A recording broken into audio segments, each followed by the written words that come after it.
Yes, welcome everyone. Marijuana Time Show. I am your host, Joe Klare. Like, share the videos, help us spread the word about this new show. It's the inaugural episode, the first episode of the Marijuana Time Show. You find myself and many other great writers at marijuanatimes.org talking about all kinds of stuff. The cannabis industry, community, news and opinion, everything you need. marijuanatimes.org. Go check that out. Marijuana Times Show is brought to you by a great sponsor. We do have some stories coming up. Federal government research grant for medical marijuana and HIV. Also, a marijuana veto in Maine and what conservatives in Canada are up to when it comes to legalization up there. But first, we're going to talk about our great sponsor, Natureside Cannabis. Check out naturesideCannabis.com. If you're a grower and you're in California, Colorado, Oregon, Washington, any of those places, there's regulations you got to adhere to.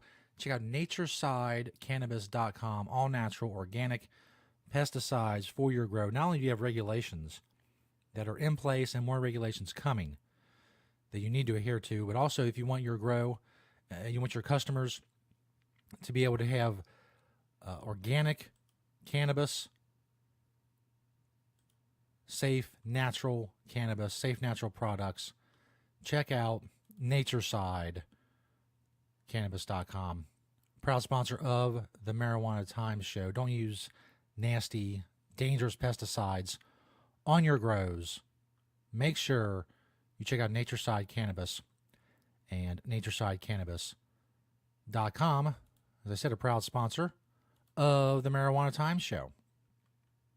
Now, to the news. Now, I don't have a regular catchphrase, segue for that yet. If you want to leave something in the comments, help me out a little bit, because to the news is not very good. I'll be the first to admit that. It's not the best segue into the news, but it's as good as we have right now, at least that I have right now. So, to the news. I may even do that. Point in the air. First story is from marijuanatimes.org. Federal government grants $3.2 million to medical cannabis research for HIV patients. A story about one of our great writers over at marijuanatimes.org, Jason Sander, pardon me. National Institute on Drug Abuse recently awarded a team of scientific researchers at the University of Florida a $3.2 million grant in order to determine what just about every medical cannabis supporter already pretty much knows, whether the plant medicine will alleviate ailments caused by the human immunodeficiency virus, otherwise known as HIV. According to the press release from UF Health, this will be the largest study of its kind. Dr. Robert Cook is the director of UF's Southern HIV and Alcohol Research Consortium. They will oversee the study. In a statement, he said, marijuana use is increasingly common in persons living with the HIV infection. Yet past findings regarding the health impact of marijuana use on HIV have been limited and inconclusive. Unlike other government-funded studies, most of which are designed to show the negative effects of the cannabis plant, this 5-year exploration will serve to guide clinical and safety recommendations for marijuana use. Now, many of you know, if you followed my career in writing or in other places and other shows, something I've said a lot, but I know a lot of you are new. This is a brand new show, a lot of new people listening and watching, wherever you're watching or listening. Research, you'll notice that the people who favor legalization are always the ones touting research. You'll never find a legalization proponent say, no, that's enough. That's enough research. We don't need to do that. We've done everything we can. We figured it all out. Just legalize it. No, we want research. We want more research. We want as much research as possible. Personally, I think there's many other things that cannabis can do, that cannabis can help, that we haven't got to yet. I think we're at the tip of the iceberg, as I've said many times before, in many other forums, in print, on video, audio, whatever. There are many things that cannabis can do that we haven't even seen yet. We have no idea. That's why we need research. More research, better research, more diverse research. And as Dr. Cook here said, most studies from the federal government are always looking for the negative impacts. We need to look for the positive impacts of cannabis because there are many. There are many. So as many studies that can be done about cannabis, the more studies that can be done, the more research that can be done on various ailments, general studies, big studies, specific studies, small studies, all of them. We want all of them. You'll never find a legalization proponent that says, no, we're done. We're done with the research. We don't need any more. We're fine. We're fine on that front. Because we know we have truth on our side. We have the truth about cannabis, and we know the more research that there is done, the more that people will find, the doctors will find, professors, researchers, whatever, scientists, the more they will find that cannabis can do, the more positive impacts that cannabis can have on people. People are suffering. We talk about statistics a lot, but all of these people are real people who suffer daily with problems that cannabis could help them with. And if we can look into that more and find more things that cannabis can do, the better, whether it's HIV or anything else. More research. Bring more research, please. That's what we're looking for. Okay, so moving on in the news, this is from BangorDailyNews.com, which is out of Maine. Governor LePage has vetoed a bill to regulate marijuana sales in Maine. Governor Paul LePage said last week that he has vetoed a bill to tax and regulate recreational marijuana, which the legislature sent him on October 23rd with fragile support. LD 1650 was written by a special legislative committee. LePage said the bill conflicts with federal law, fails to account adequately for Maine's existing medical marijuana industry, and sets unrealistic timelines. He wrote in his veto letter, quote, "There have been serious negative effects of legalization in other states, effects that should not be repeated in Maine." That's interesting. He continues, "We need assurances that a change in policy or administration at the federal level will not nullify public and private investments in the industry." Now, look, to be fair to Governor LePage, he's right that it is illegal federally. Marijuana legalization is illegal on a federal level. If that's going to be used as an excuse not to regulate it and not to implement the will of the voters in Maine, then we have a problem.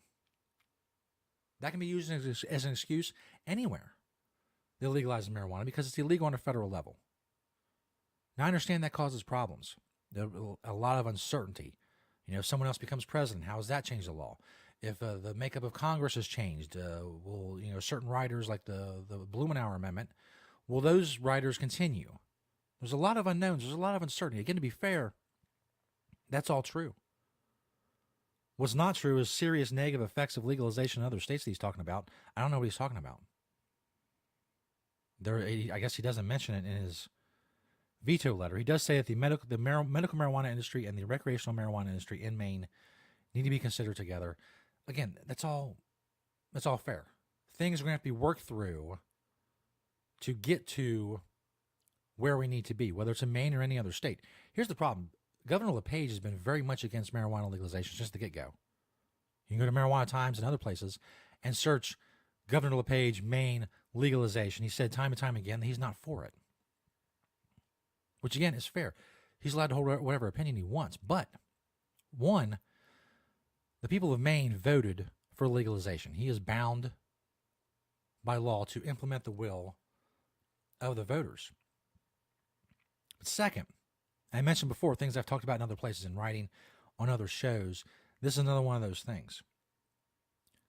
The biggest problem we face as legalization advocates is not people like Kevin Sabet or Sam or people who want to keep marijuana prohibition. Those people are losing. Those people are being crushed in the political battle, and they have been for several years now. And as long as we keep on the track we are and keep building momentum, they will continue to be crushed. The problem the legalization is going to face is the people charged with implementing this policy. People like LePage, people like the governor in Massachusetts, the legislature in Massachusetts, the legislature in other states. They're delaying these things.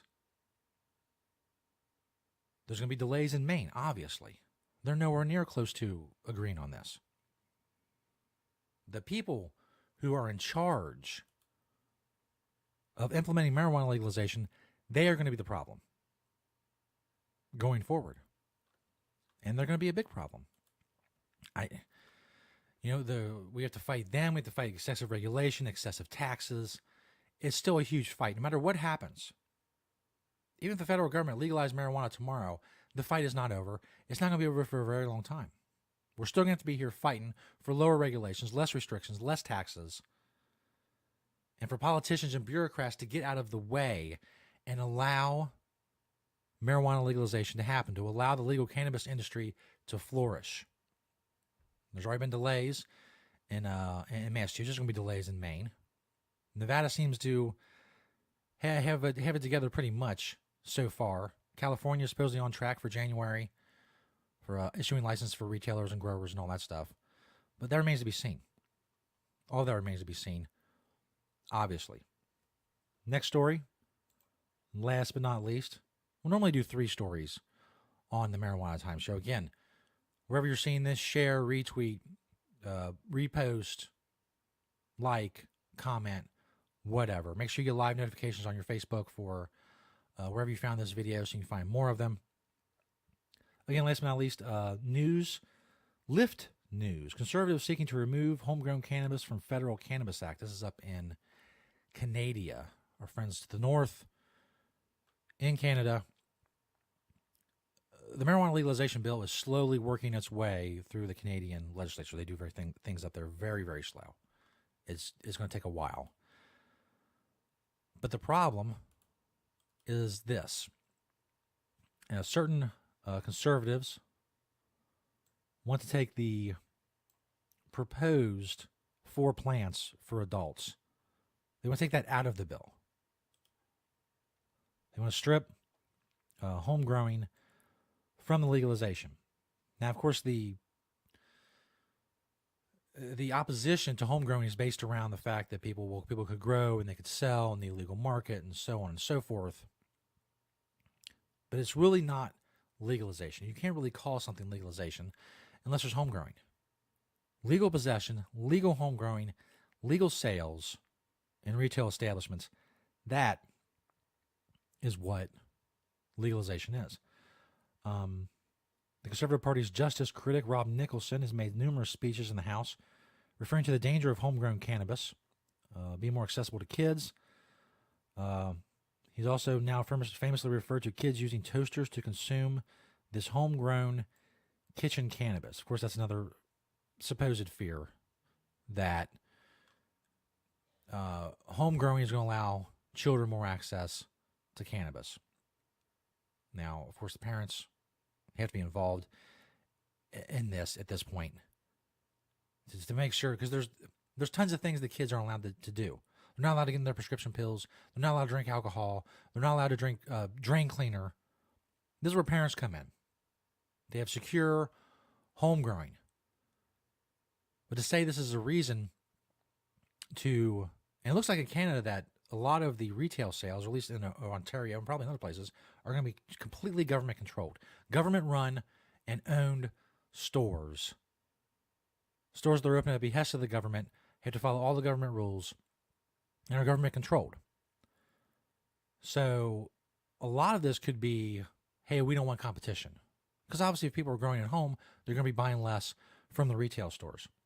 So they're going to overblow a lot of these so-called problems that could be associated with homegrown cannabis.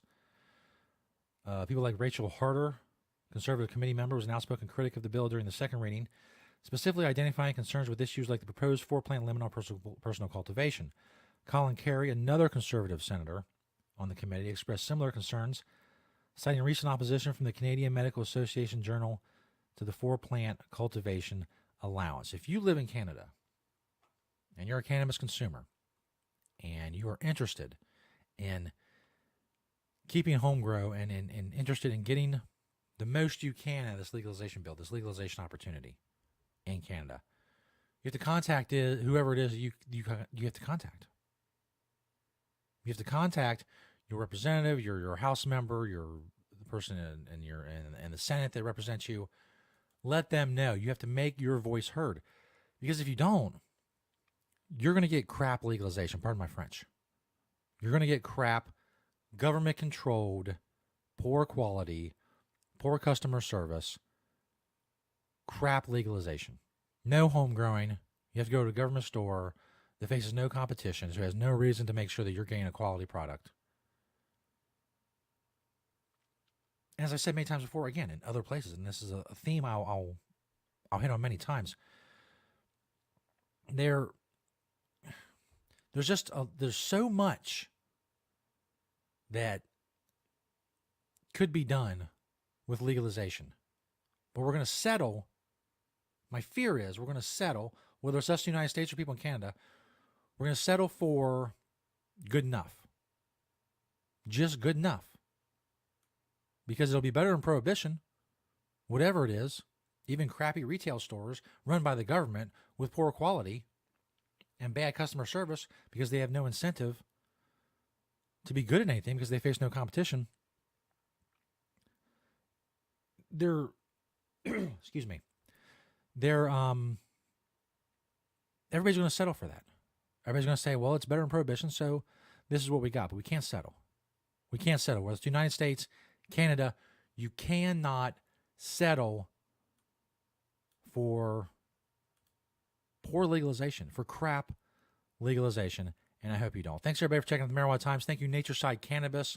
Go check them out for sponsoring the show. As I said, share, comment, like, whatever you need to do. Share on all your social media. Get these episodes out there. Help us spread the truth about cannabis, and check out marijuanatimes.org for more. Myself, many other great writers. Thanks, everybody, for checking it out. And, we will see you next time here on the Marijuana Times Show. I am Joe Klare. Thanks, everybody. Peace.